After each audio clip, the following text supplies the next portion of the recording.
Gold hub తాకట్టులో ఉన్న బంగారాన్ని విడిపించి కొనబడును. అదే రోజు ఆన్లైన్ ధరకు కొని డబ్బులు ఇవ్వబడును. హాయ్ హలో నమస్తే, వెల్కమ్ టు అవర్ ఛానల్ మనం టీవీ. నేను మీ శాన్వి. ఈరోజు మనతో పాటు మన స్టూడియోలో ఉన్నారు సీనియర్ పొలిటికల్ అనలిస్ట్ అడ్స్మల్ శ్రీనివాస్ గారు. మరి ఆయనతో మాట్లాడి ప్రస్తుత రాజకీయాల గురించి తెలుసుకుందాం. హాయ్ సార్, నమస్తే.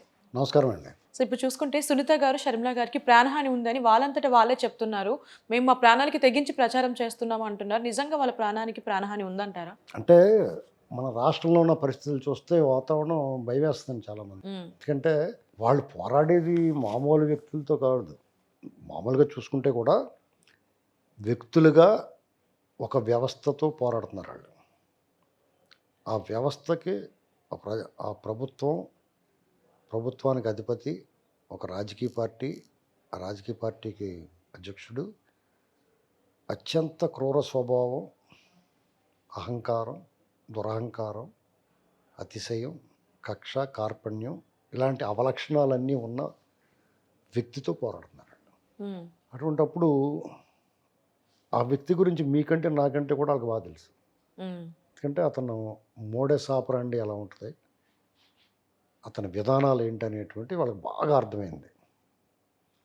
ఇప్పుడు సాధారణంగా మనం ఏం చేస్తాం, ఒక చీమ గరిచింది అనుకోండి, గబక్క నిలిపేస్తాం కదా. దాన్ని కూడా కొంతమంది చంపకరా అంటాం మనం. చిన్నపిల్లలు గబక్కన చీమలని పురుగుల్ని పట్టుకుని చంపుతుంటే, తూనీగల్ని గట్ట తోకట్టుకు లాగుతుంటే మనం ఏం ఉత్తరబాబు పాపం రా అంటాం. అది భూతదయ సాధారణంగా ప్రతి మనిషిలోనూ ఉంటుంది. సాధారణంగా మన ఇళ్లలో నాన్ వెజ్ తినేవాళ్ళు కోడిని కసక్కం కోసుకు తినేస్తారు. దొడ్లో కోడిని పట్టుకుంటారు, కోసుకు తినేస్తారు. లేదా మాంసం కొట్టుకెళ్ళి నీ కళ్ళ ముందే కోడిని పీక్ కోసేసి ముక్కల కింద కొట్టేసి నీకు కవర్లో వేసి ఇచ్చేస్తాడు. శుభ్రంగా పట్టుకొచ్చి తినేస్తాం మనం. దాన్ని పెద్ద ఫీల్ అవ్వరు, కానీ దాన్ని కూడా ఫీల్ అయ్యేవాళ్ళు ఉంటారు.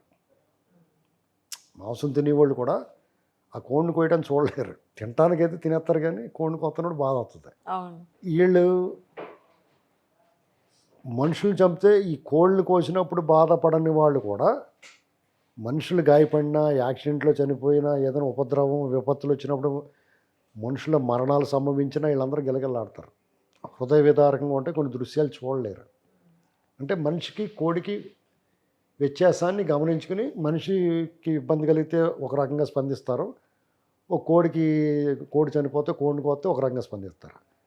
కానీ ఇప్పుడున్న పాలకులు రెండు కోళ్ళే వాళ్ళకి. కోడిని చంపిన ఎలాగుంటారో ఈ మనుషులు పీక్కోసేసిన. ఎందుకంటే మనం చూసాం 5 ఏళ్ళ నుంచి. ఇవన్నీ చూసిన తర్వాత అంతకుముందు కూడా కొన్ని మన ఎవరికి తెలియని కొన్ని దృశ్యాలు వాళ్ళు చూసి ఉంటారు, కొన్ని సంఘటనలు వాళ్ళు విని ఉంటారు, కొన్ని సందర్భాల్లో వాళ్ళు గమనించి ఉంటారు. కాబట్టి వాళ్ళకి లోపల గుబులు ఉంటుంది. గత ఎన్నికల ముందు వాళ్ళ బాబాయ్ గారు మర్డర్ జరిగింది, ప్రపంచాన్ని అందరికీ తెలుసు. కోర్టు మాట్లాడొద్దని చెప్పినా కానీ కొంతమందిని, అది ఓపెన్ డాక్యుమెంట్ కదా, దస్తగిరిని అతను స్టేట్మెంట్ ఇచ్చాడు, కోర్టులో ఉంది, దాని పేపర్లో పొంకాలుగా వచ్చింది, మీడియాలో నడిచింది కథనాలు. ఇవన్నీ ఆ సినిమా కూడా వచ్చేసింది, ఓ డాక్యుమెంటరీ వివేకం అని. కాబట్టి దాని గురించి అది చూసిన తర్వాత ఎవరికైనా ఎందుకు వచ్చిన కూడా బాబు వెళ్తాడు అనుకుంటాను. అదే కాకుండా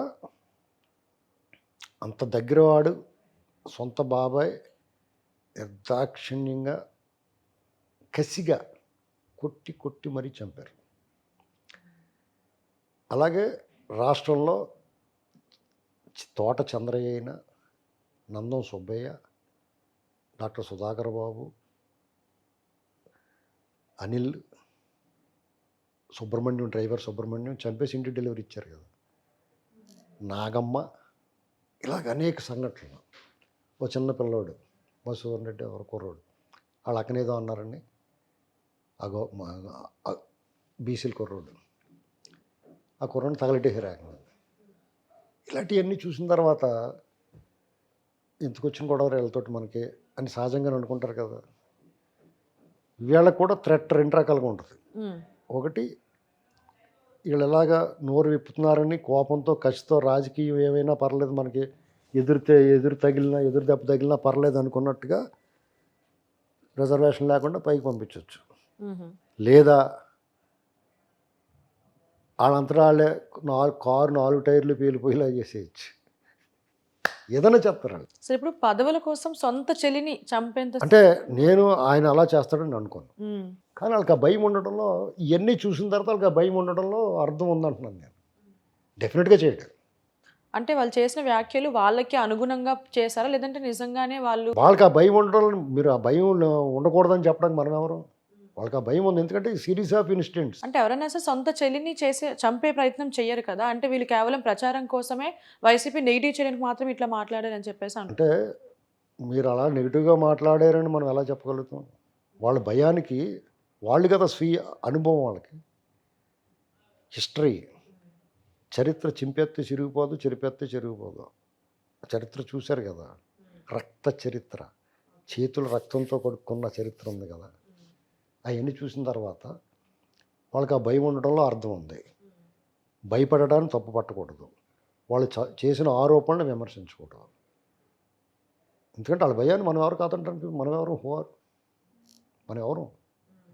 నువ్వు భయపడక నీకేం పర్లేదు, సొంత చెల్లెల్ని ఏమీ చేయడంటే సొంత బాబాయ్ ఏ చేయలేదా అంటారు. ఓకే. దానికి సమాధానం రెడీగా ఉంటుంది. కాబట్టి వాళ్ళే జాగ్రత్తగా ఉండాలి. ఇప్పుడు అక్కడ పాములు ఉన్నాయన్నారు అనుకోండి, పాము నేను పెంచాను కదా, పాలు పోసాను కదా, ప్రతి నాగుల చవితికి వెళ్ళి పుట్టలో పాలు పోసాను కదా, నన్ను కరవకూడదంటే ఊరుకుంటుందా పాము? దాని జాతి లక్షణం. ఓకే సార్, మరి ఇప్పుడు షర్మిల గారు సునీత గారు ఏదైతే ప్రచారం చేస్తున్నారో ఇట్లా ప్రాణహాని ఉంది అని, దీనికి సంబంధించి పోలీసులకు ఏమైనా సెక్యూరిటీ అడిగే ఛాన్సెస్ ఉన్నాయంటారా, లేదంటే వాళ్ళ ప్రభుత్వం ఏమన్నా ఇప్పుడు ప్రభుత్వంతో సంబంధం ఎలక్షన్ కమిషన్ వాళ్ళు అప్పీల్ చేసుకోవాలి, మాకు సెక్యూరిటీ భద్రత కల్పించండి అని అడగాలి. వాళ్ళు భద్రత కల్పించాలి, ఎందుకంటే వాళ్ళు స్వయంగా ఎన్నికల్లో పాల్గొంటున్నారు, ప్రచారంలో ఉంటున్నారు. మాకు భద్రత కల్పించండి అంటే కల్పిస్తారు, డెఫినెట్గా కల్పిస్తారు. ఆ జాగ్రత్తలు వాళ్ళు తీసుకోవాలి, అప్రమత్తంగా ఉండాలి. వాళ్ళు క్యారేజీ భోజనం చేసేటప్పుడు కూడా చాలా జాగ్రత్తగా ఉండాలి. ముందు ఓ ముద్ద ఎవరికన్నా పెట్టి అప్పుడు తర్వాత తినాలి.